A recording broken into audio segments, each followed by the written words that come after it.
Un religieux, ou de manière plus générale, une personne consacrée, qu'est-ce que c'est? Un consacré donc, ça peut être ça ou ça. Mais quel est le point commun entre tout ça? Pour le comprendre, il faut se rendre en Égypte au IIIe siècle.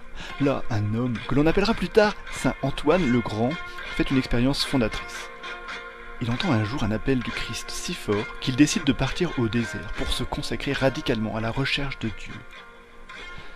Comme le Christ, Antoine quitte sa famille, ses amis, et renonce lui-même à fonder une famille. C'est ce qu'on appellera plus tard le vœu de chasteté. Comme le Christ, il abandonne ses biens et décide de ne rien posséder. C'est ce qu'on appellera plus tard le vœu de pauvreté. Comme le Christ, enfin, il décide de s'en remettre totalement à la volonté de Dieu. C'est ce qu'on appellera plus tard l'obéissance. Cette expérience d'Antoine résume un peu celle de toute personne consacrée à travers le temps. Donc, la vie consacrée, c'est une vie qui consiste à imiter radicalement la forme de vie du Christ en prononçant les 3 vœux de chasteté, de pauvreté et d'obéissance pour rappeler à tous que dans ce monde qui passe, cela a du sens de ne s'attacher qu'au Christ. Ça c'était pour le cadre général, mais chaque ordre ou congrégation a sa manière particulière de vivre cette consécration au Christ. Il y a d'abord des personnes qui se consacrent à Dieu en vivant seules. Certaines, les ermites, se donnent exclusivement à la prière. D'autres se mettent au service du monde. Ce sont les vierges consacrées. Il y a aussi des personnes qui se consacrent à la prière tout en vivant en communauté. Ce sont les religieux ou religieuses contemplatifs, comme les bénédictins, les cisterciens ou les chartreux, et plein d'autres. Ils vivent toute leur vie dans un même lieu, le monastère. Ensuite, il y a les religieux et religieuses apostoliques. Eux vivent leur consécration religieuse en étant mélangés au monde, comme les apôtres de Jésus-Christ. Certains sont spécialisés dans une mission, les petites sœurs des pauvres avec les personnes âgées, les salésiennes avec les jeunes, etc. D'autres sont surtout marqués par une spiritualité particulière.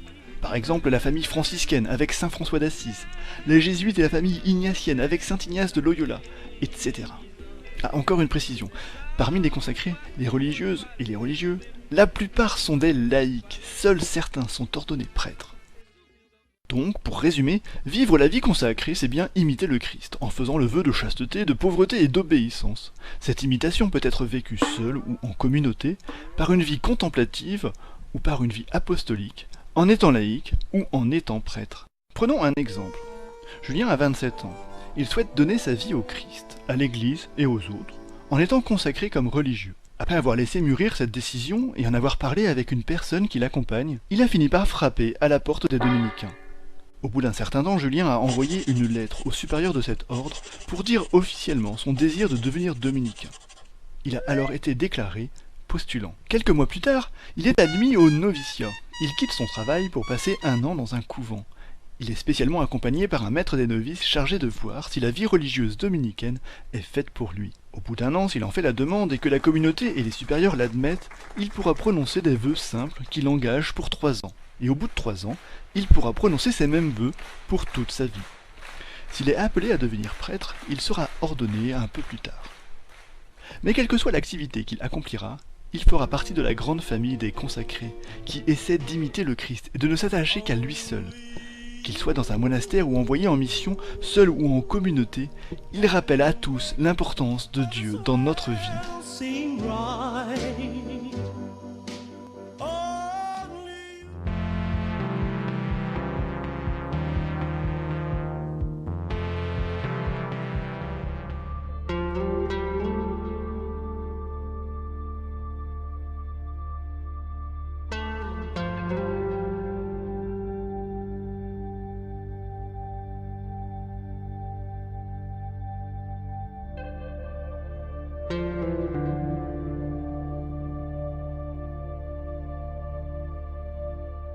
J'ai 31 ans et je suis salésienne depuis 2 ans et demi. J'ai fait un peu mon chemin de foi toute seule dans ma famille. J'avais ce désir en tout cas de vraiment vivre ma vie chrétienne à fond, quoi. Comme tous les ados, quoi. On essaye d'imaginer sa vie. Parfois je m'imaginais mariée avec une maison, des enfants, un métier.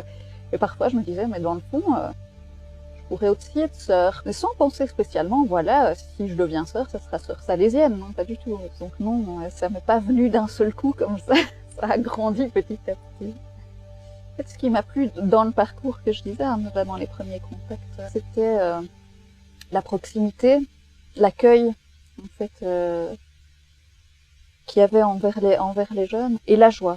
Moi, ça m'a beaucoup frappé dans la communauté ici à Louvain-la-Neuve. C'est une ville universitaire, donc il y a beaucoup d'étudiants. Donc ici, il y a un foyer, un cote, comme on appelle ça en Belgique, où on accueille 18 étudiants dans la maison. Voilà, il y a d'abord ça, c'est cette vie quotidienne avec eux, dans des choses très très simples, manger ensemble, se croiser, les encourager dans leurs études. Voilà, puis alors on a avec eux un temps de prière une fois par semaine, un repas vraiment tous ensemble, on participe avec eux à la messe des étudiants, à la vie de la paroisse des étudiants, il y a des projets. Il y a aussi, comme communauté, on anime l'oratoire Saint-François, donc il y a un groupe d'adolescents entre 12 et 17 ans de la paroisse. Et donc là aussi, on les reçoit tous les vendredis dans la maison, donc on a de manière très très libre, ça fait partie de moi, quoi. Enfin, c'est vraiment mon identité d'être une femme qui est toute donnée à Dieu. Enfin, c'est vraiment ça qui m'envoie vers les jeunes. Si je voulais juste être éducatrice, je pouvais faire un diplôme d'éducatrice et aller dans une école ou je ne sais pas où. Mon identité, c'est d'être toute donnée à Dieu et Dieu m'a appelée, voilà, pour les jeunes. Mais en fait non. Ben, pour moi, c'est une respiration en général, enfin, d'être avec eux. Quand on réussit à créer vraiment le milieu salésien, il y a une réciprocité, donc on donne beaucoup, mais on reçoit aussi de leur présence, de la présence des jeunes.